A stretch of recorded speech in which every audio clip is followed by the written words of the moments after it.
On the bloody battlefields of World War II, one unit would earn its reputation as Nazi Germany's ultimate warriors. This fanatical and brutal elite would strike fear and dread into the hearts of their enemies.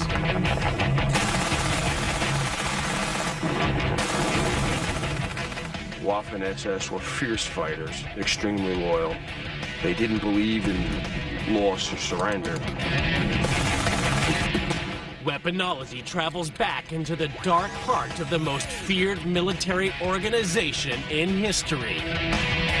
When the Allied troops run up against SS units, they knew they were in for a fight. It could get really nasty. They were Adolf Hitler's Dark Knights, the Waffen SS. It's time to go ballistic.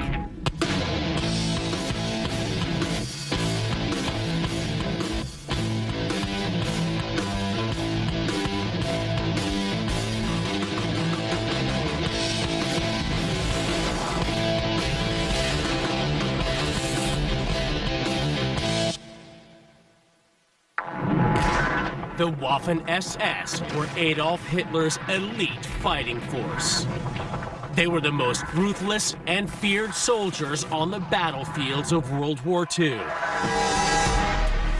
You had a group of folks who were very, very tough, ideologically motivated.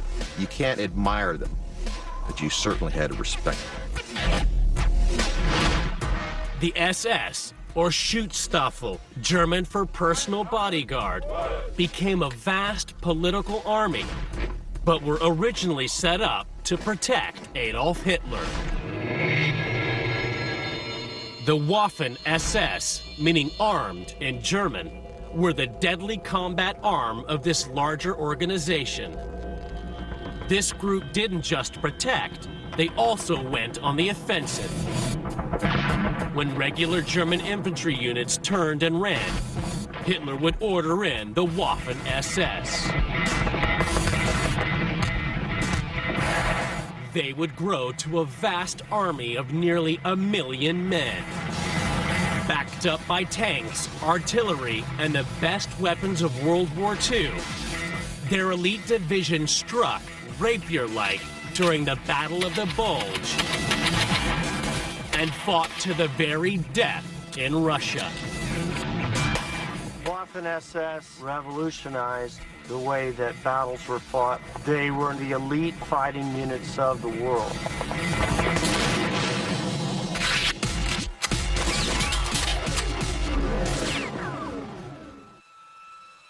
The dark side of this vast army was well known. Their fanaticism fueled the bitter hatred and horror of the Holocaust, forever linking the name SS with racial hatred and hideous war crimes.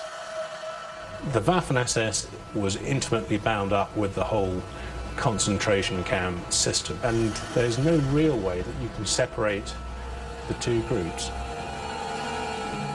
Hitler's henchmen would become notorious for their cold-hearted ability to kill on and off the battlefield.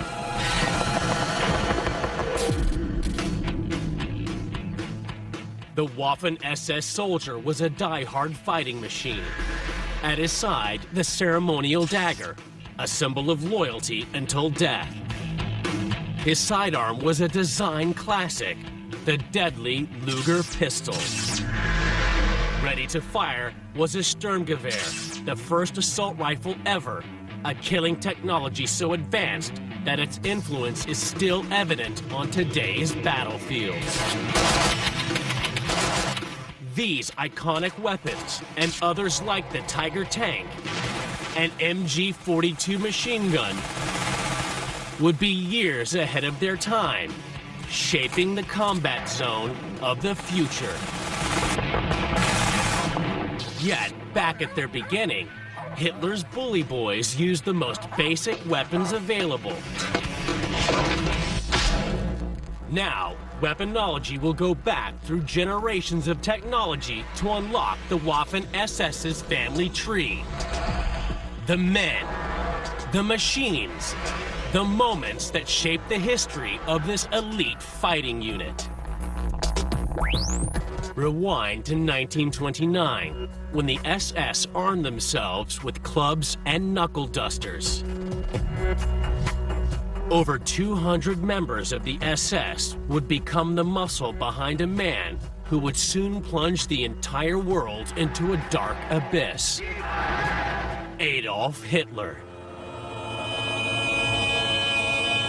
The Nazi Party had a bunch of street toughs. These were the bully boys, and they were out to beat up on the communists and socialists and other folks. They were street thugs. They were, at that point in time in the very beginning, so fiercely loyal to Hitler and carrying out just about any order that he would possibly give. By 1934, the SA, or Sturmabteilung, German for Storm Division, had grown to become the SS's main rivals in the Nazi Party. Adolf Hitler decided to wipe out this threat to his political success and ordered SS assassins to kill over 80 people on the night of the Long Knives.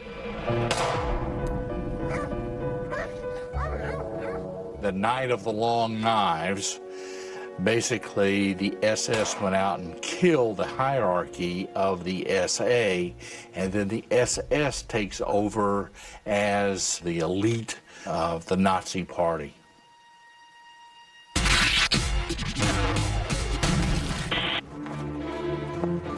By 1940, the Waffen SS had set itself up as the military arm of Hitler's new elite, headed up by the Fuhrer's second-in-command, Heinrich Himmler.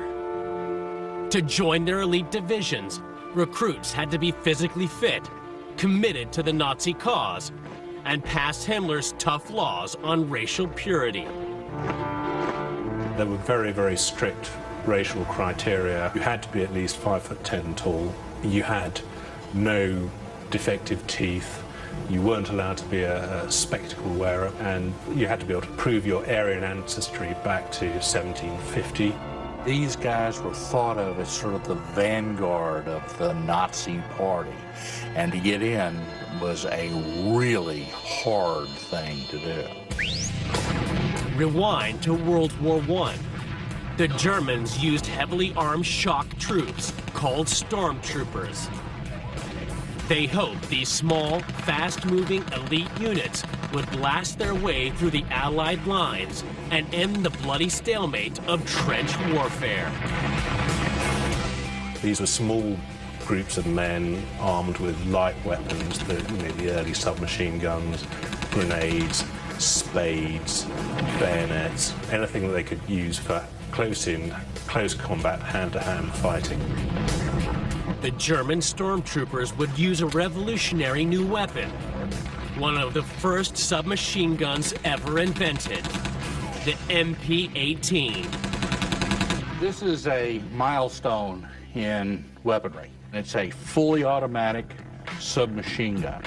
Because it's so short, so small, you could maneuver this around in a trench very, very easily. And this weapon was the way to generate lots and lots and lots of firepower.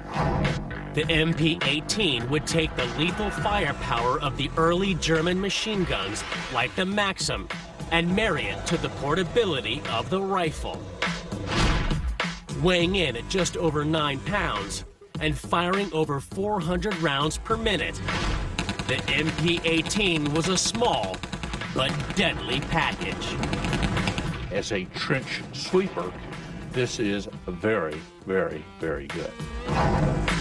To complement the increased firepower of the early submachine guns, 2 World War I stormtroopers, Felix Steiner and Paul Hauser, would come up with tactics that would shape SS training. Both of them were World War I veterans who saw the agony of the trench warfare in the First World War, and they knew of the upcoming Second World War that the battlefield would have to be much more fluid. Steiner and Hauser's new ideas would train the Waffen SS to become a more mobile strike force that could infiltrate and break down enemy positions. 1 out of 3 candidates would fail the tough training regime. They were trained in full military training, which was extremely rigorous and hard, and that was to weed out those that could not call themselves Waffen SS. Much like our Marine Corps training, you know, it's to get rid of the dead wood, people that cannot hack it.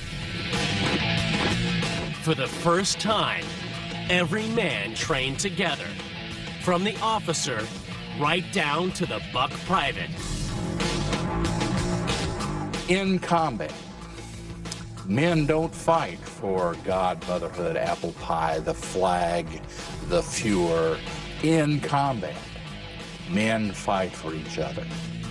And because these units were very cohesive, they proved to be a very formidable unit on the battlefield.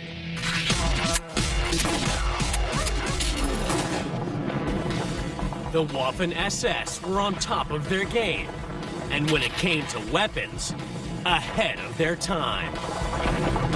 By World War II, they would fight with a revolutionary new type of gun. It would change the face of the global battlefield. It was the world's first assault rifle. Hitler would christen it the Sturmgewehr. It's the first widely fielded intermediate caliber assault rifle. Essentially a weapon that blended the use of a standard service rifle with a submachine gun. To trace the family tree of the Sturmgewehr, we travel back to the MP-18.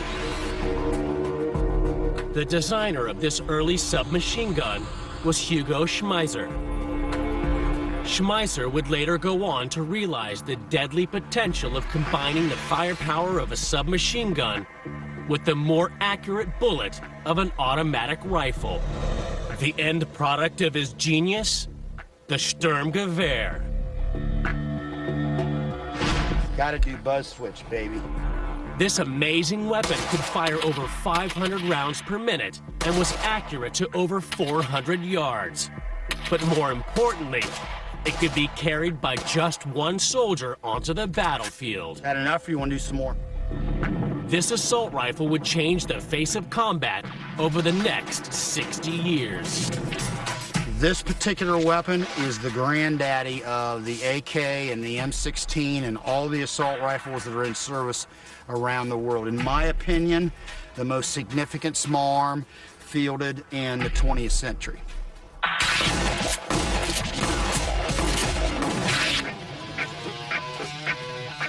But the Sturmgewehr had a bigger, badder brother. It would be described by American wartime intelligence as the most remarkable gun of its type ever developed.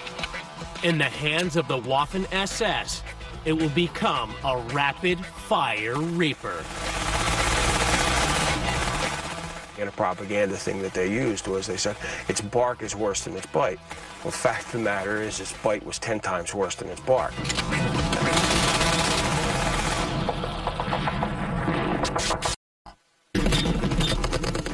The battlefields of World War II were a maelstrom of metal and death. The Waffen SS were armed with some of the best weapons of the time and an iron will to never retreat. By the end of 1942, the war had started to drain Germany of many men and materials. The Waffen SS needed a new machine gun that was cheaper and faster to make.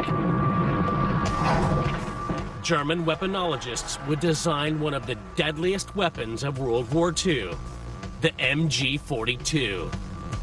It's a very deadly weapon. It has a very, very high rate of fire, about 1,200 rounds a minute, rather than the 600 to 800 which characterized most machine guns of the time. And that's going to make a mess of you.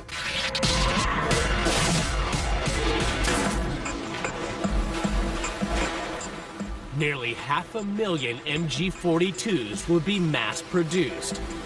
Made of sheet steel and molded plastics, it took half the amount of time to make than its predecessor, the MG-34. The weapon I have here is a German MG Maschinengewehr 42. The MG34 is all machine, extremely time-consuming. MG42 is sheet metal rolled, stamped, and welded. The MG42 fired over 1,200 rounds a minute.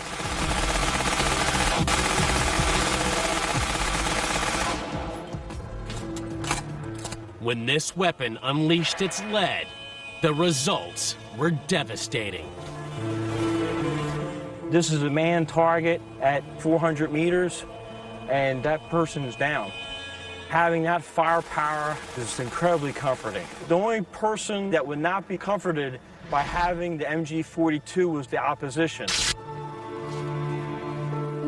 In Normandy, during the summer of 1944, MG42s would unleash a tsunami of death against the advancing British troops. Their weapons were still fed by magazines and would come up dangerously short against the MG42, which produced the highest rate of fire of any single-barreled light machine gun ever. The noise of this new killing machine would send shockwaves of fear amongst those who were unlucky enough to face it. When it goes off, it sounds like a big piece of canvas being ripped. It has a psychological effect. As soon as we heard that gun fire, we knew it was a German machine gun, and you respected it, because they could really pump out the lead with it. The weapon would soon earn a new nickname, Hitler's buzzsaw. The cyclical rate was so high you could barely hear the report between the rounds. That's why they nicknamed it the buzzsaw. The U.S. Army tried to beat back the fear factor of this deadly weapon. Here's the new MG42. German gun shoots fast. But if you know your stuff, you can stop them cold. Remember, their bark is worse than their bite. One of the things that they did to the soldiers, which was, in hindsight, probably not a smart move, but a morale thing and a propaganda thing that they used, was they said, its bark is worse than its bite.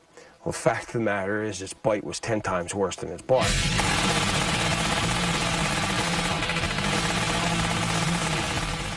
The MG42 gave the Waffen SS an unmatched ability to keep their enemy pinned down. So squad tactics were redesigned around its deadly rate of fire. The entire squad movement was centered around the MG42. The whole idea of the infantrymen was to be able to advance that machine gun so that they could overtake and overwhelm their objective. SS units were laying down some serious heavy metal. Their philosophy? Rapid fire, rapid death. No surprise then that even their sidearms followed this deadly tradition. In 1908, a design classic would first come into service. It would become a firm favorite with the SS, the 9mm Luger pistol. There it is, the infamous Luger pistol. The Luger is like a Swiss watch. Each of the parts are marked with the last 2 digits of the serial number. This is because the pieces are individually fitted to the weapon. Tolerances are tight. Accuracy is excellent.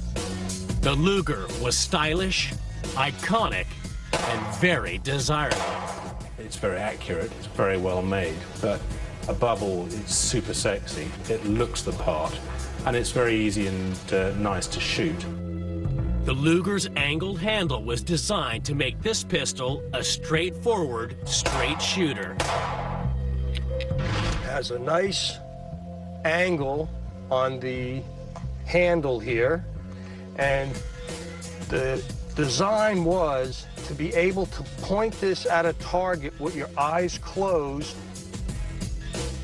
and then when you open your eyes, you should be lined up with your target.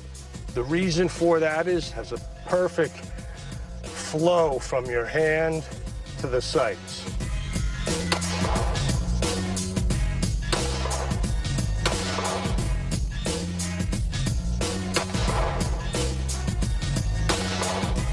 Where you point this pistol, it will hit. 8 well-placed shots to somebody's chest, I think the game is over.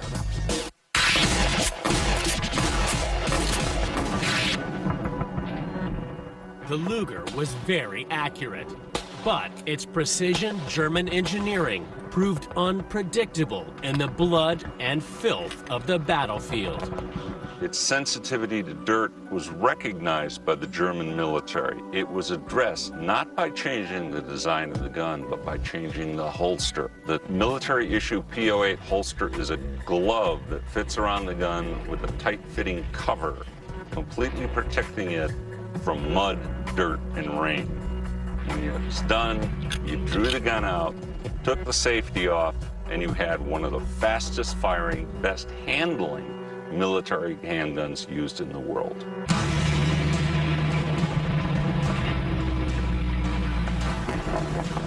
As the Allies crashed through Europe, the Luger became the best war souvenir you could get your hands on.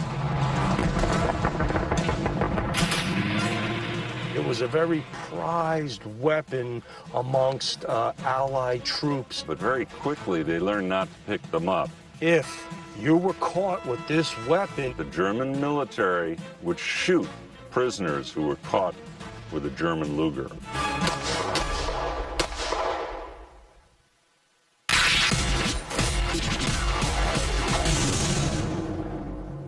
It was a fate that must have crossed the mind of Moffett Burris, a 24-year-old captain with the 82nd Airborne Division. In April 1945, as the Allies neared victory in Berlin, Moffett was given orders to stay put. But the young captain decided to jump in a jeep to see just what lay ahead of his division. Unfortunately, he stumbled into the German army. We drove about 40 miles, about halfway to Berlin, and ran head-to-head into a German armored corps. Just hundreds of tanks and half-tracks and trucks and probably 15,000 or so troops. Moffett needed a... I got out and went to the lead vehicle, which had a German captain in it, spoke English. I said, "I'm here to accept your surrender." He looked back and said, "Are you crazy? 3 men in a jeep?" I said, "I have a whole army of paratroopers and tanks right behind me, and the Russians right behind you. You want to surrender to us or them?" He said, "Wait a minute." He called a conference of about 3 or 4 officers, came back and walked up to me and pulled his pistol out. And I thought to myself, oh no, not here in the last few days of the war. Then he turned it around and handed it to me. Moffett and his 2-man army had somehow managed to secure the surrender of an entire German Panzer Corps, and he'd be taking home a fine war souvenir.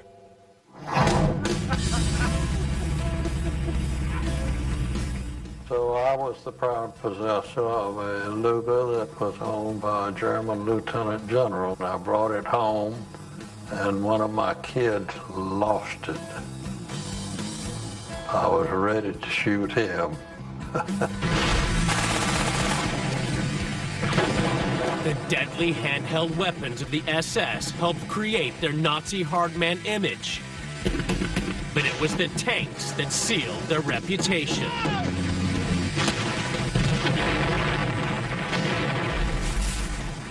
Weaponology is about to feel the roar of the tiger.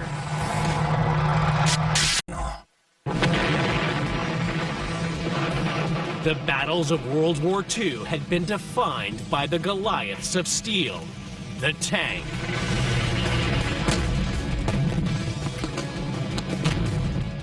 The Waffen SS had one beast that would strike fear into all Allied soldiers.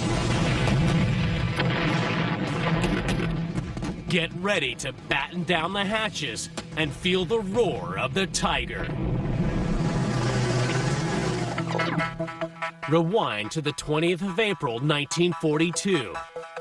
The first prototype of the Tiger tank is presented to Adolf Hitler as a birthday present from the German people. It could not have come at a better time for the Waffen SS. They just had a rude awakening on the Eastern Front. The SS thought of themselves as supermen. They were better than anyone else. They looked better than anyone else. They were the good guys. They ran up against the Russians, and the first shock to them was that the Russians had a better tank than they had, the T-34.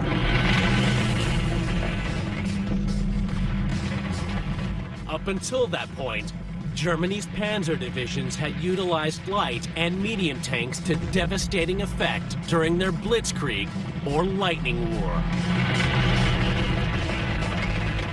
But Adolf Hitler became obsessed with the idea of a big tank, with heavy armor and a killer gun. He would work with his top designers to come up with the Tiger, a 60-ton monster armed with the awesome 88mm gun.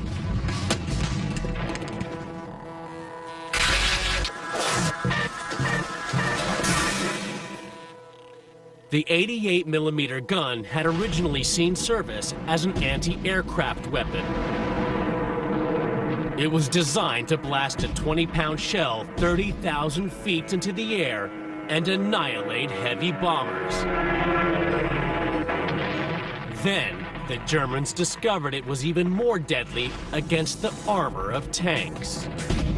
What you need in an anti-aircraft weapon is very high velocity, long barrel, so that the trajectory of the round is more or less flat. As they discover, if you pointed at a tank and fired this high velocity round, it would go straight through this tank armor.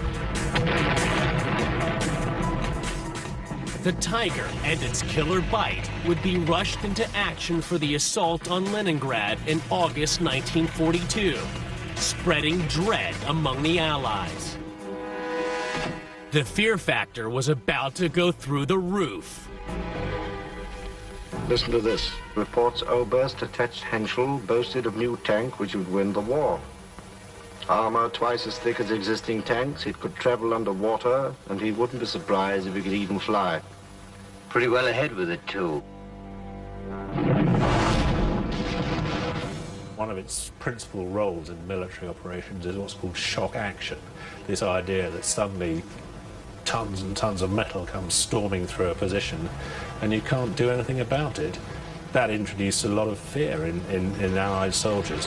Now, if you've ever heard tanks manoeuvring, particularly at night, it is terrifying. You've got hugely powerful engines for a start, which they sound like aircraft warming up on the ground. You've got all the metal tracks clanking around. They're firing their weapons, they make a hell of a noise as well.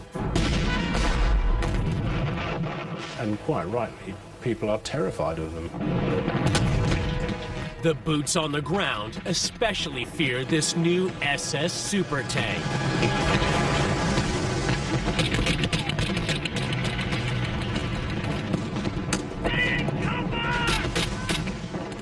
Moffat Burris saw the devastating effect of the Tiger's 88mm gun when his buddy was vaporized by one.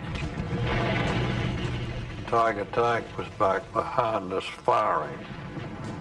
I was wearing a raincoat. I stepped on the raincoat and tripped, and just as I did, an 88 shell went right where my head was. The man that was in front of me just blew him apart. The American paratroopers hit back with whatever they could get their hands on.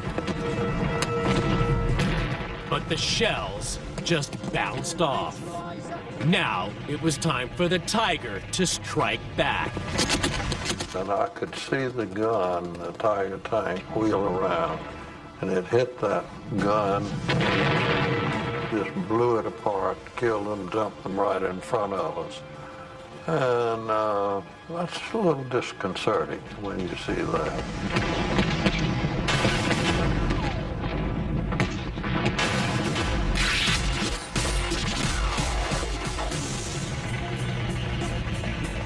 Across Europe, the Tiger and the hands of the SS would reign supreme. This thing it's huge, it's very heavily armored, it has a great gun. If you ran across the Tiger, well, gee, that would ruin your day.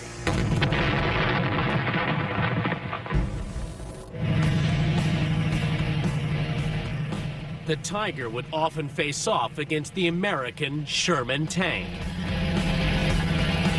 The Sherman was the main tank of the Allied Army, but it was much smaller, lighter, and fielded a less powerful main gun.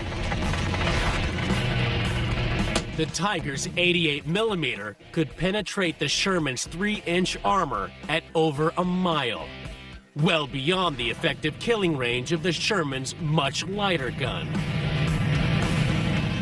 The 88mm gun could turn an M4 Sherman tank into a hunk of molten metal very, very quickly.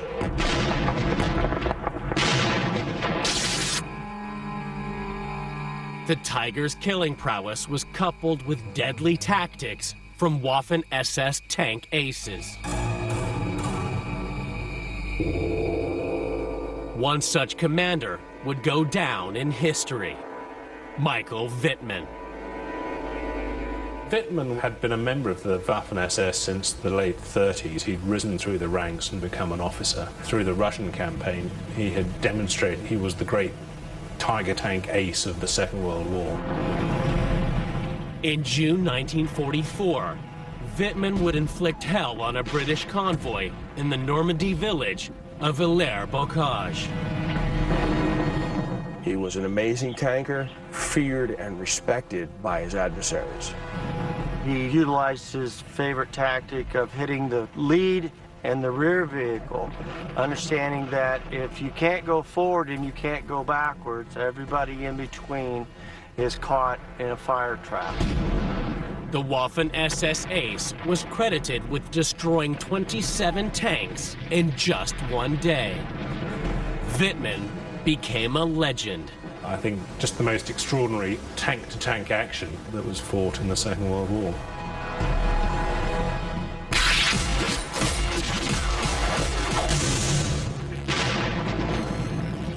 In the hands of the Waffen SS, the Tiger would rule.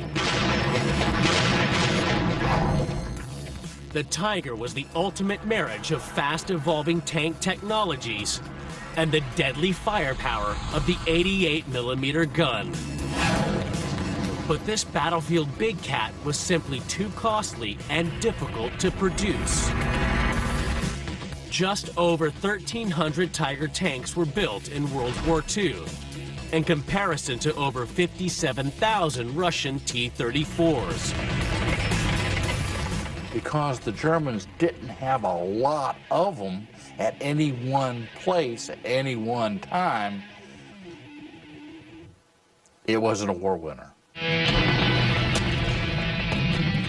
The Waffen SS couldn't rely on the Tiger. They simply couldn't make enough of them. As the war raged on, they'd have to go back to basics, back to their origins, back to cold, hard steel. You're holding it like a hatchet and you're coming straight at somebody. They were done.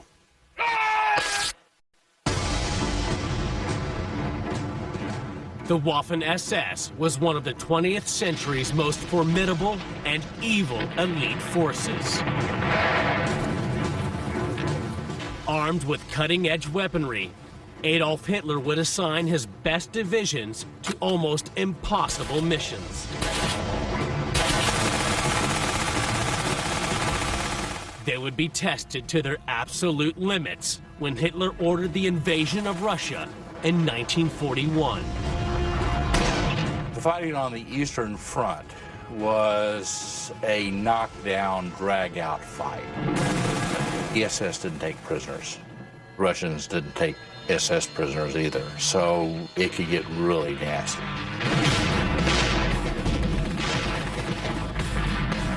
The political indoctrination of the SS gave them an unfaltering belief in the Nazi cause.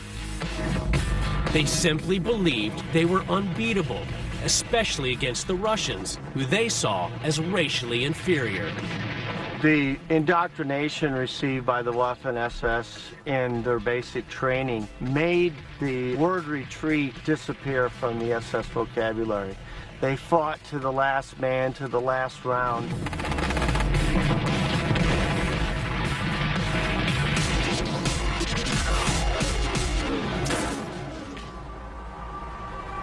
This was what was expected of Hitler's henchmen. When they completed their training, the soldiers of the Waffen SS were presented with a ceremonial dagger. It represented their sworn loyalty to their Fuhrer. This is an SS honor dagger. The inscription on this is Mein Ehre ist true, which is my honor is my loyalty, which was the motto of the Waffen SS. The SS dagger was covered in ancient symbols like the swastika. Well, Hitler was very much into symbolism. A lot of mysticism and occult involved in it. Black Knights, Black Guard, everything was put there to strike fear into the enemy and pride in the greater German Reich. During the early years of the war, regular German army units looked down on the SS. They weren't battle-hardened. They weren't feared. They weren't respected. The German army had a very poor opinion of the SS. The SS was a political force. They were policemen. They just weren't soldiers. They had to earn respect.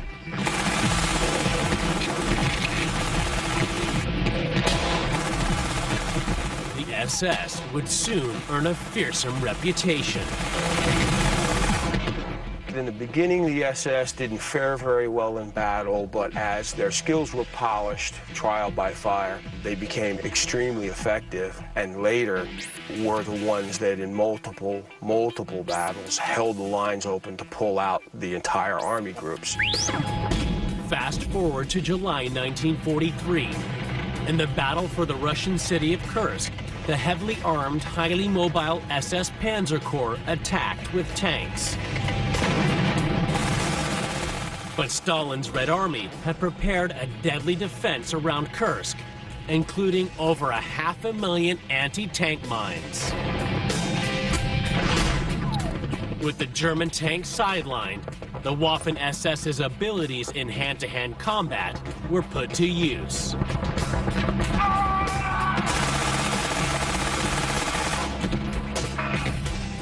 This is your basic K98 bayonet. In trench attacks or close quarter attacks, it was extremely effective.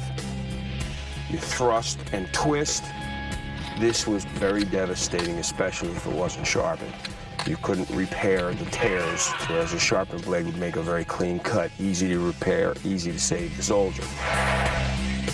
In a no-holds-barred battle, even the most basic infantryman's tools were used as lethal weapons. This is your standard entrenching tool. You have a longer reach than a bayonet. It is much heavier. It can do a lot more damage. You're holding it like a hatchet and you're coming straight at somebody. You could cave anybody's head in with one shot. You hit somebody with one of those, they were done. The savage fighting around Kursk would end in a Russian victory. But the Waffen SS were now firmly established as a fearful adversary.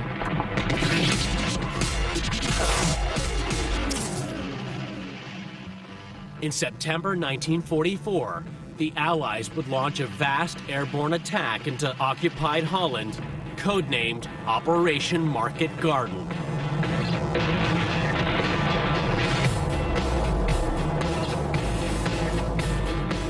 2 SS divisions would defend the town of Arnhem. Many of these troops were armed with a rapid-firing submachine gun that was ideal for street-to-street combat. Its name, the Schmeiser, or MP-40. This is an original MP-40, or machine pistol, 1940. Before World War II, the Germans developed a number of machine guns, or submachine guns, of pistol caliber like this. By 1940, they were producing a weapon like this that was very efficient, fairly light, and could be stamped out of sheet metal and using the first plastic used in weapons.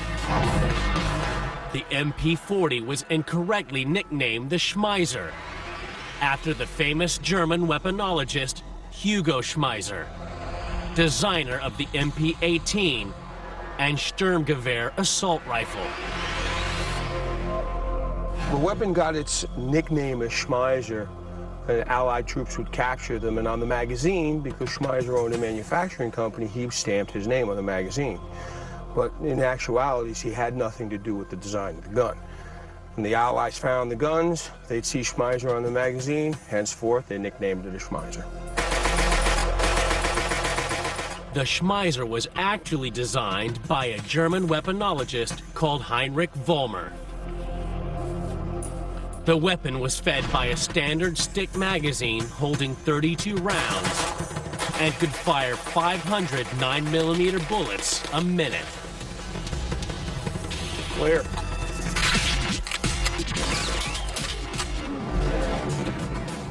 During the Battle for Arnhem, the British airborne troops were armed with the Schmeiser's counterpart, a mass-produced stamped metal submachine gun called the Sten. But how did they compare? Clear. Well, this target tells us that the Sten is not very accurate. With the Sten, you only count 3 arm shots, so you have a wounded soldier who's going to come back and fight another day.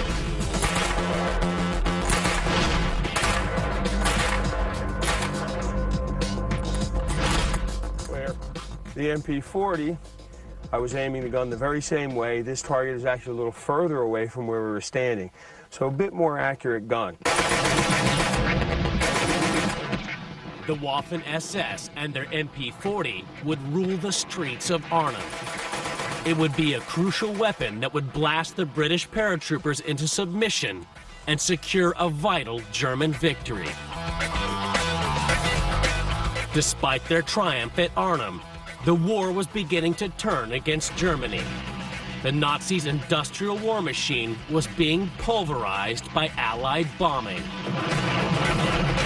Under relentless pressure to turn the tide of the war, Hitler's weaponologists would develop some of the best and worst weapons of the 20th century. When it was evaluated in the United States after the Second World War, it was sort of like, what are these guys thinking about?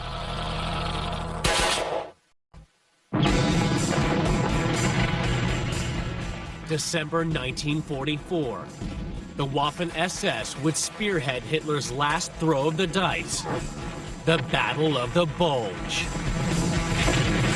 Personally selected by their Fuhrer, Hitler's henchmen would use weapons and tactics that were both brilliant and desperate.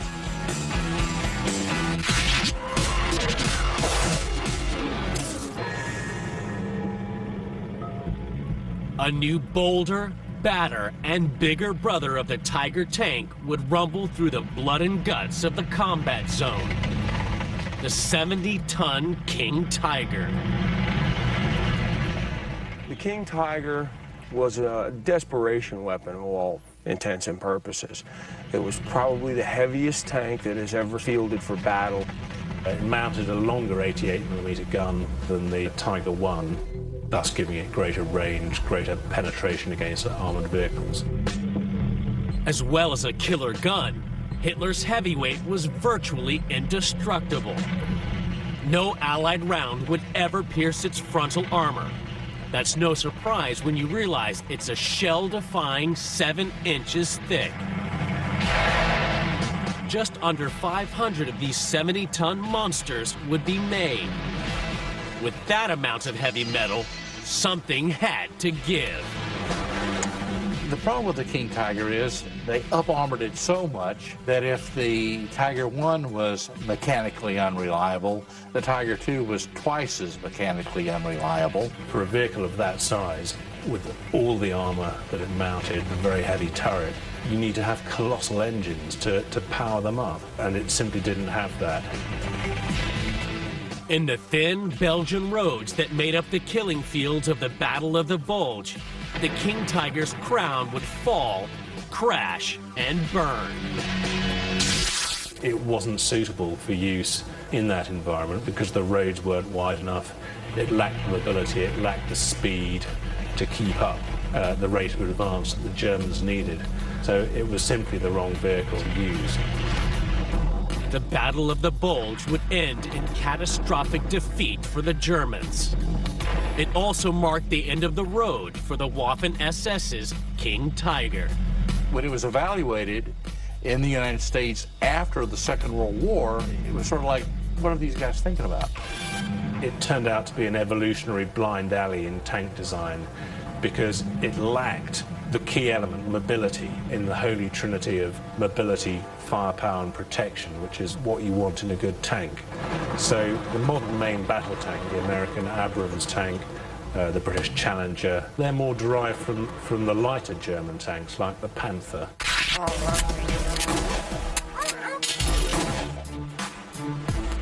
With desperation fueling the German war machine, Nazi designers would develop some of the best and worst weapons of the 20th century. One new idea was a real curveball. Attached to the Sturmgewehr assault rifle, the Krumlauf, or curved barrel system, was originally designed to fire from within the safety of a tank turret. The way this is used tactically was to open the hatch and stick this out the hatch of the vehicle and then literally hose the vehicle down from inside the vehicle. That way you stayed under armor and kept them off. The Krumlauf's barrel bent at an angle of 30 degrees. It seemed to solve the age-old problem of how to blow your enemy to pieces while remaining safely under cover. But the metal barrel and the bullet itself were put under enormous pressure as the weapon was fired. German designers experimented with vent holes drilled into the barrel to allow the release of built-up gases as the bullet slowed to make the turn. This reduced recoil and stress on the weapon as it was fired. Despite these modifications, the Krumlauf would wear out after just 300 rounds. It was destined to become a weaponological dead end. The question always comes up, does this work? And the answer is, yes, it does, but if you're in my crew, you're going to get it, and let me know where you're going to fire it, because I want to be under the Kevlar blanket in the back of the vehicle. While some weapons designed for the Waffen SS, like the Krumlauf, were technological blind alleys, others were hugely successful, futuristic ideas that were way ahead of their time. They would become the frontrunners in developing many of today's weapon systems. German optics experts led the way out of the darkness with the groundbreaking new night sight called the Vampire. It would be the very first infrared sighting system used by individual soldiers. Vampire night sight was a piece of infrared equipment. It broadcasts a signal of infrared energy. It's invisible to the naked eye. But through that night sight, you could see in the dark. This is one of the very first night sights that was actually used in combat. Today, the Vampire's descendants rule the global combat zone, and are an essential part of any soldier's armory. Nowadays, we see more and more footage coming out of the Middle East. You see every soldier having night vision sights on. That lineage goes back to the German heritage in the Second World War with the Vampire system, being able to own the night. If you do not own the night, you do not own the battlefield.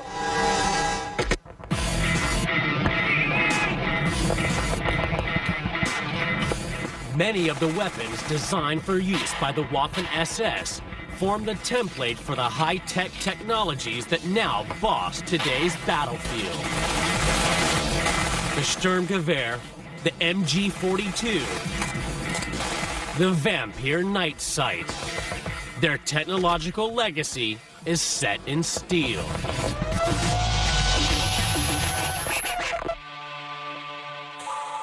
The Waffen SS fought to the bitter end.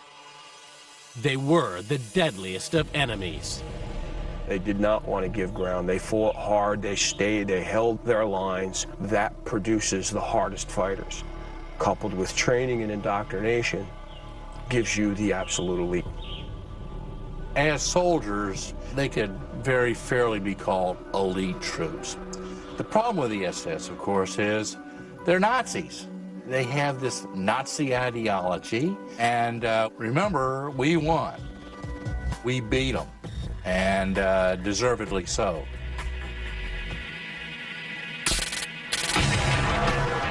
Drawn together, the branches on the Waffen SS family tree reflect their unique genesis. From a gang of politically fanatical street thugs, they evolved into Hitler's deadliest fighting force, ruling the combat zone with the MG42, the world's first assault rifle, the Sturmgewehr, and some of the heaviest metal ever to hit the battlefield, the awesome Tiger tank. They were the Waffen SS, the most feared fighting force of World War II.